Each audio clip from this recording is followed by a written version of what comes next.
Une guerre qui va provoquer la mort de centaines de milliers d'Algériens, le déplacement d'1,5 million de paysans et la destruction de centaines de villages.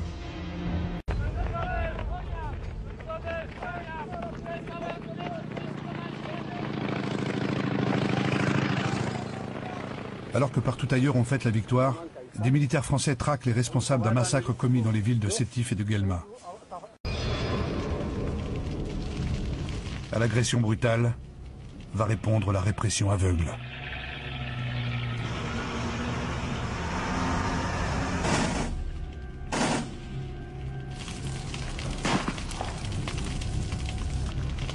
C'est là, dans les milliers de morts civiles de cette répression, que le nationalisme algérien va se cimenter et puiser la vigueur de son combat à venir.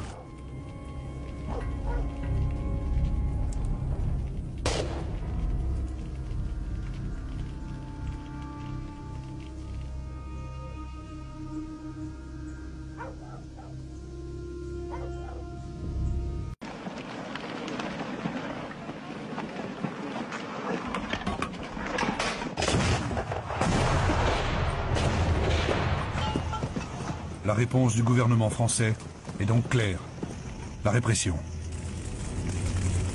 En plus des 12 000 hommes déjà présents dans la région, 5 000 soldats sont envoyés en renfort. Leur objectif est de prendre l'insurrection de vitesse, éviter qu'elle ne dépasse le massif des Aurès. C'est là que se trouve le berceau de la révolte. Toutes les guerres de ce qu'elle produit. La violence et l'humiliation. Et ce sentiment couplé à la misère sociale va pousser de plus en plus d'hommes dans les rangs de l'armée de libération nationale, l'ALN. Les bidonvilles, l'abandon de ces populations. 9 Algériens sur 10 ne savent ni lire ni écrire le français.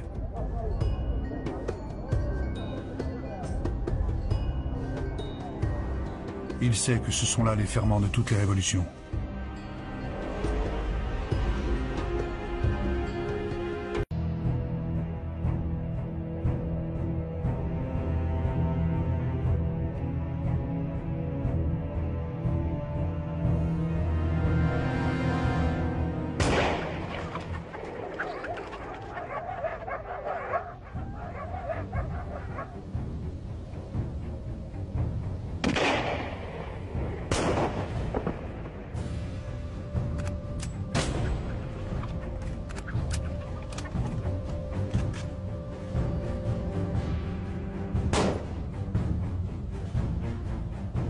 La haine et la peur se sont installées partout.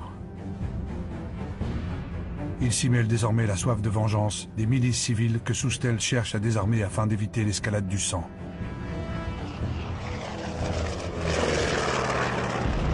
Il proclame l'état d'urgence et demande à l'armée de traquer les rebelles par tous les moyens.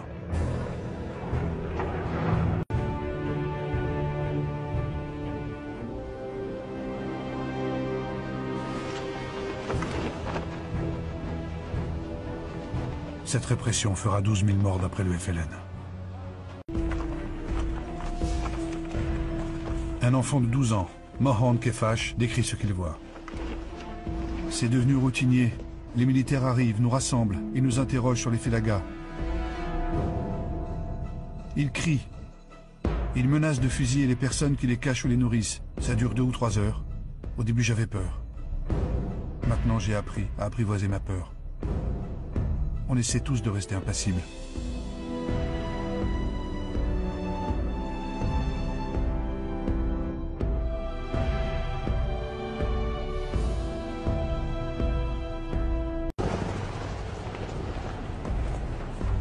Plus d'1,5 million de paysans sont déplacés vers des camps de regroupement. Mais ce déplacement forcé va provoquer l'exode de dizaines de milliers de personnes vers la frontière tunisienne.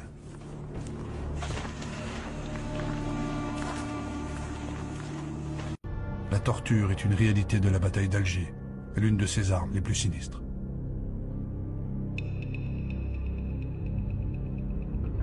Des caméramans est-allemands ont filmé le moment d'après, quand le choc physique est devenu choc psychologique.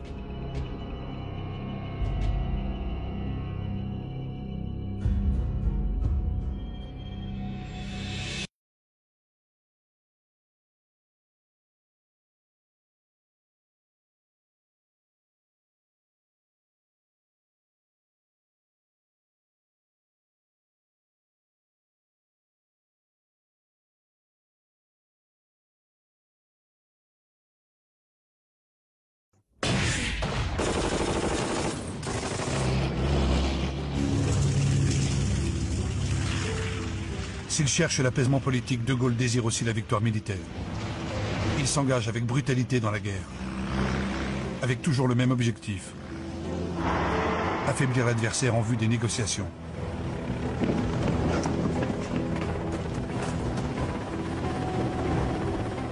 C'est le plan Chal. Le général Chal, le nouveau chef de l'armée en Algérie, dispose de 400 000 hommes, d'hélicoptères, de chars et de moyens de communication modernes. Un véritable rouleau compresseur face aux 60 000 maquisards de l'Aïlen.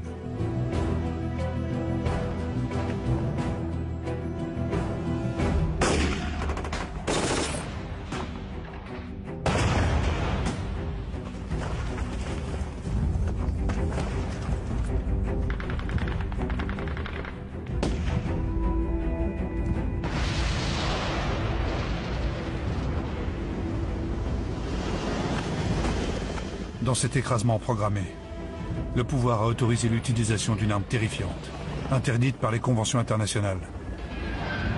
Les militaires l'appellent les bidons spéciaux, mais son vrai nom est le napalm.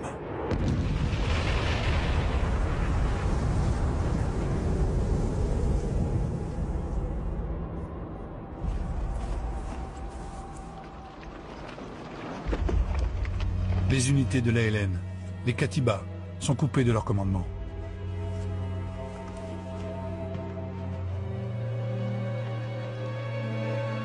Affamés, traqués, les hommes finissent par se rendre.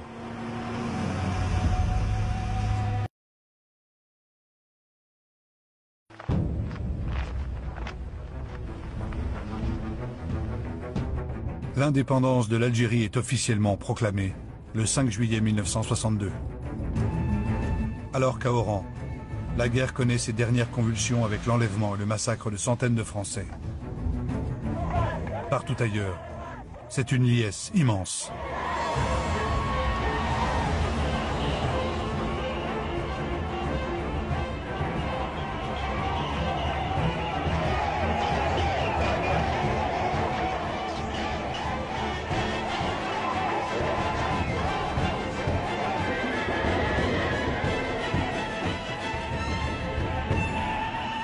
Durant 5 jours, les Algériens fêtent la naissance de leur nation.